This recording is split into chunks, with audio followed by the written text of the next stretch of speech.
work through some exercises to both strengthen and stabilize, as well as stretch the shoulder complex. So the shoulder, while it is a joint, it's very, very shallow, and it's really surrounded by ligaments, tendons, and muscles that keep it in place, unlike the hip is pretty deep. So we're first going to start with some strengthening and stabilizing exercises that'll warm the body up, and once the body's warm, we'll stretch. So when we're dealing with this, rotator cuff injury, this internal rotation injury, we, generally speaking, you're probably dealing with either a strain or a partial tear or potentially impingement. So that means that your tendons get kind of stuck and pinched between the bone. So to strengthen that area, we're going to start with one of these loop bands, and you can get these on Amazon. I'll provide a link as well. You're going to start with it around the wrists. Okay, so you start with it around the wrists and draw your elbows in toward your side ribs. From there, you're going to pull your elbows in and press out through your wrists. Okay, and you're just going to do this about 10 times. Press out. Now, if holding your elbows in becomes a challenge, or you want to be sure that it's happening, you can take a towel underneath your elbow, and if the towel falls or becomes loose, you know the elbows are not in tight enough, okay? So you're going to do this about 10 times. Pulling the elbows in, pushing the wrists out. And it doesn't have to be a tremendous amount of resistance, and as you feel you get stronger or the pain starts to diminish, you can increase the resistance band that you use. So they usually come in a pack of about 5. Okay, after about 10 of those, you're going to take the arms, so you keep resistance in the band. Don't let any slack come in the band. Take the arms out, and you're going to pull back wide with the elbows, shoulder blades coming toward one another. Pull back. Again, taking this about 10 times. So the elbows are wide, the shoulder blades hug together, and you can increase the resistance as you feel you're getting stronger. One more time here. Okay. When you get to a point where reaching up overhead is not painful, you can also take this one where you're keeping resistance in the band and you pull down. Elbows pull down. So you take that band right to the top of the head.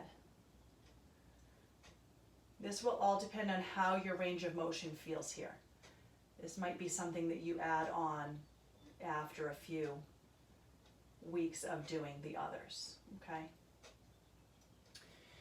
So after you do the band, you're going to start with a light weight. I have a 10-pound weight here. I would suggest maybe starting with like 5, working up to 8, then working up to 10. It's not about lifting here, it's about stabilizing the shoulder.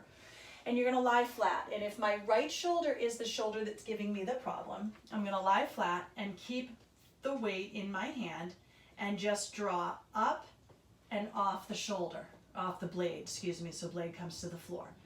Blade drops down, press up, roll, lower. So it's basically a 2-part move. It's press up and then lift that blade up off the floor, okay? So what we're doing here is we're strengthening the musculature that attaches the blade to the back, preventing scapular winging, okay? We're going to do 2 more of these. So you're going to do about 5 or 6 reps. Now, in your case, you probably do not have to balance this out, simply because you're dealing with a weakness on one side, and that usually is the way the body works. But if you decided you want to do preventative, you could always do it on the opposite side too. Last one. Now the next one we're going to do is an external rotation. So if this is my weak arm, I'm going to hold the weight, elbow is hugging into my side rib. I'm going to drop down and then pull out, okay? So I'm internally rotating here, and I'm externally rotating here. I should have a lighter weight because this is a really tiny isolated movement. I'm going to do 2 more. And I can tell this weight is too heavy for me because I'm struggling. All right. Same thing, other side. Again, if you're looking to do preventative, my recommendation would be doing preventative once your other shoulder is stable. So your elbow hugs in, it's parallel with the rib and the hip. Drop down for internal, pull up and out for external. This gets all the muscles of the rotator cuff. Ooh, my right arm is definitely weaker than my left arm. And my elbow is coming up. Again, that's another reason I know my weight is too heavy. So I should probably have an 8 for that exercise. So those 2 weight exercises. And then the next one we're going to do, you can use a tube band. Now you can use the tube band instead of the surround band. You're going to wrap it around something or put it in a doorway. Okay, in this case I just happen to have this handy dandy bar right here. And again, it's just an internal and external rotation. So for external rotation, I stand with some resistance and I pull out. Okay, pull. What I'm going to do is hook this here. And then I'm going to pull out because I don't want a tremendous amount of resistance. Just pull out past waist.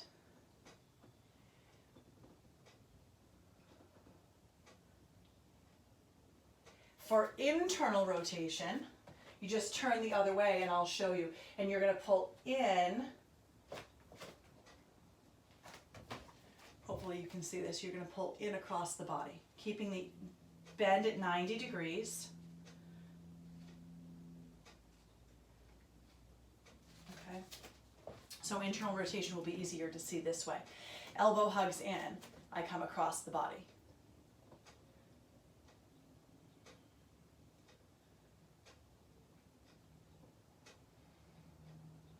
And again, external rotation, seeing that from the back, what it's doing to my blade. Step out, pull out past waist.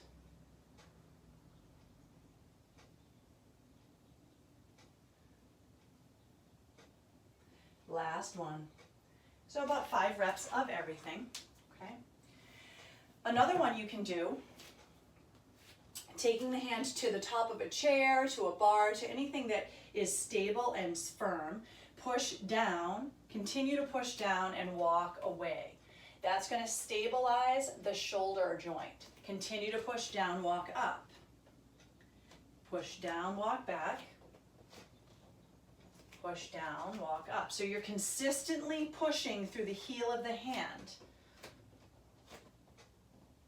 stabilizing the joint in that extension. And we're going to do that one more time.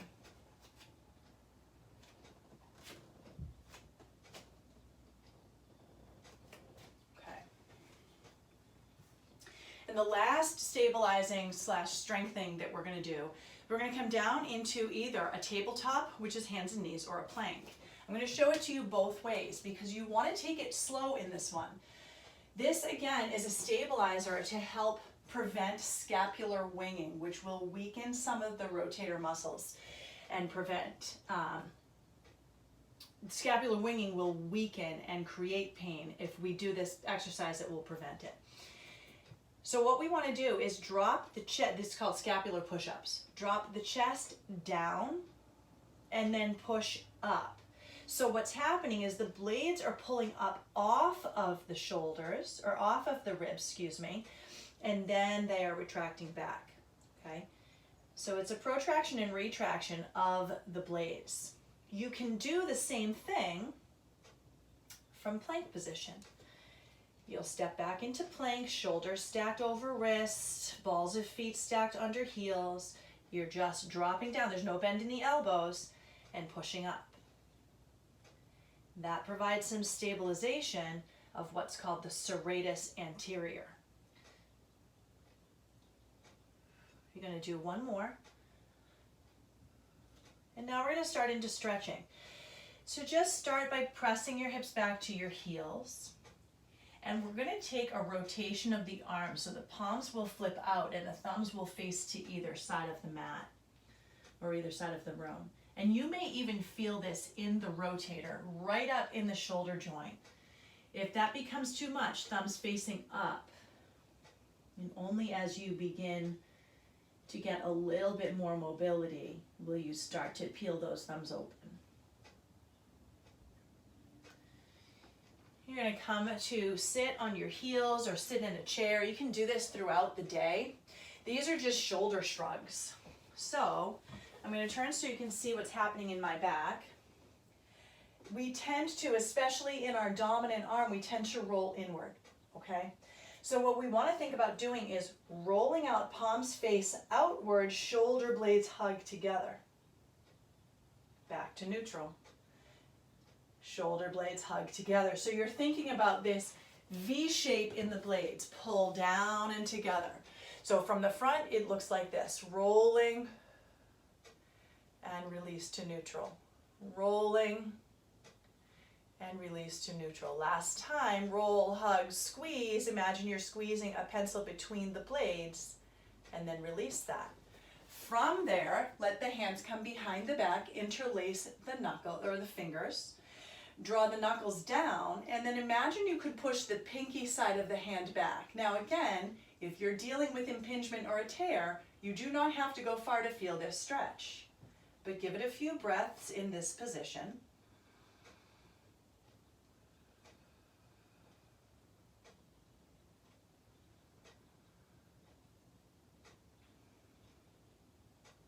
Excellent. You'll release that. You can take a belt or a necktie. In this case, I'm just going to use the resistance band that we had for the next round. You're holding the belt, the necktie, the strap, anything that you have, maybe even a towel, just wider than the width of your shoulders, and you're going to rise up. Now again, if you're dealing with impingement or a tear here, which is what I think we're dealing with, pressing back might be a little bit painful for you. So only go to where you feel it. Relax it down. You'll do it 5 times. You inhale on the way up. You exhale on the way down. Pulling out through that strap or band of any kind, out to the right and left. So I'm resisting outward just a bit as I pull up. Last time to come up, and then you'll drop that down. And the final stretch that we're going to take, now this one is, it can be very intense. I'm going to show you 2 ways to do it. My recommendation is that you start at a wall. Your hand will come to the wall, in this case the right arm, and it's my dominant arm, so that would be the one that I would generally show weakness in. And I'm going to begin to, so the palm comes flat to the wall. You can't see my hand there. Palm comes flat to the wall, and then I begin to walk away from the wall. Now you may not get very far, but where you're going to feel the stretch is right across the place where the chest and the shoulder meet, and then down into the bicep. You want the arm at a 90-degree angle to the body, so you want it perpendicular to the body. Again, a few breaths there. And I'll show you here. So my palm comes flat, and I walk away from the arm.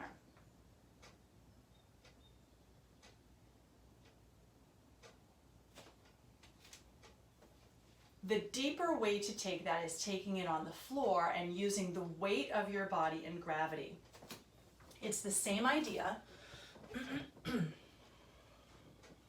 In this case, my right arm is going to come out to the side. My left hand will come beside my rib. I'm going to roll onto my right hip. Now I might be fine right there. This is something you take in stages. If I feel I can come deeper, that left leg will step to the earth. Brings a little bit more weight into the stretching shoulder. Okay? If I still feel I can come deeper, the left foot comes to the earth. And perhaps I interlace the hands behind. So it's kind of taking all of the stretches that we've done and pulling them together. My shoulder blades are drawing down and toward one another. I'm interlacing my fingers and pressing through the pinky. And I'm stretching like I would at the wall.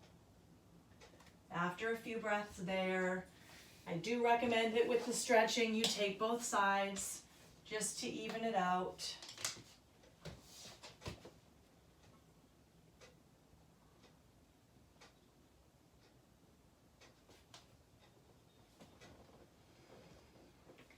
And another one, while we're here, you can tent the fingertips so your arms look like little spider legs.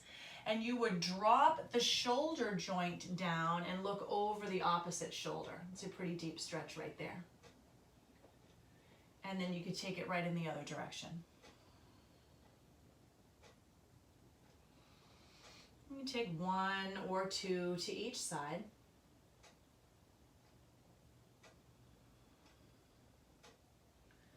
And then let those hands come underneath, and you'll just press up. Now from here, at the end of the stretch, just round the spine out, tucking the chin toward the chest, maybe pushing the hips back toward the heels a bit, and then releasing. My recommendation would be to do the strengthening exercises one day and the stretching exercises another day. If you do choose to do them in the same day, be careful and mindful of lifting on that day as well. I would recommend maybe doing the stretching work after a heavy day of lifting and being really aware of posture when you're lifting.